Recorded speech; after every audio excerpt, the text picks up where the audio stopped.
Previously on Amassers Bitcoin price targets at the top of the week. One thing I'm concerned about is next week we're going to start to see guys probably start speculating as to whether or not the Fed's going to cut rates. I think some guys were kind of hopeful that Trump could somehow influence the Fed to cut rates. Right now, there's about a 93% chance that the Feds will not cut rates. In your economy news, interest rates are staying put for now. The Federal Reserve deciding against lowering rates, citing the risk of unemployment and inflation.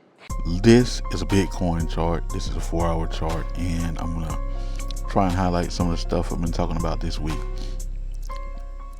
Double top. I already drew this up, okay? What's a double top? Right here. Boom. We hit that line. We start selling off. Come back up, boom, we hit the same line again, start selling off. Now that's in the last 4 days. Okay, top of the week, I put this gray box here. I say this week we're going to be speculating on the Fed. Okay, there was rumors coming around. Look at all these rumors surrounding me every day. Okay, don't trade on rumors. I don't trade on rumors. Professionals don't trade on rumors. Novices trade on rumors. Well, maybe Donald Trump's going to do something. Maybe he's gonna push the Fed. They're going to start lowering interest rates. No, they're not. Okay, that's a rumor. Now, I put this out at the top of the week. Market maker zone. What I call this a market maker zone. Okay, right here. We hit that first of the double tops, and we start selling off. What's the market maker doing here? This is a high, the market maker selling off. What's the market maker doing at the bottom of this box?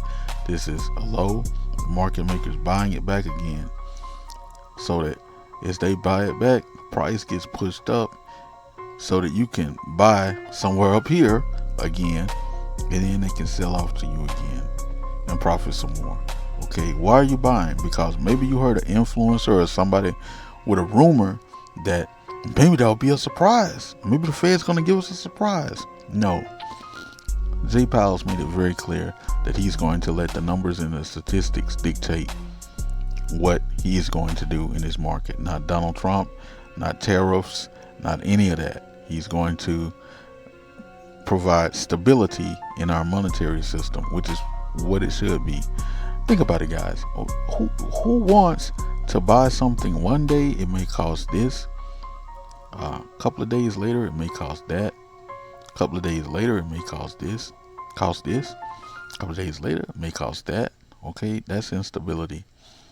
You want to be somewhere in this gray zone. When I put these gray zones out at the top of the week, that's the market maker zone. Why?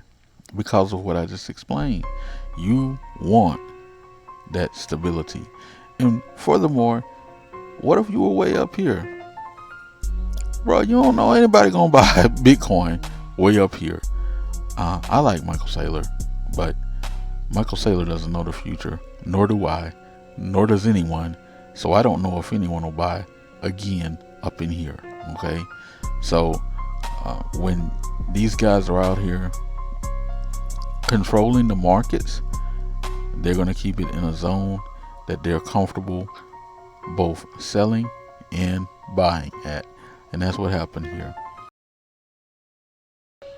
That's it, guys. That's all I have to share so far. It's Wednesday right now, and we're in the middle of the week. You can see there's a line right up here. The average of the week, we're still within that average top, within that average bottom. As a matter of fact, we've kind of been in the middle of this all this time. So market makers still controlling the market right now. See you guys on the next one. Peace.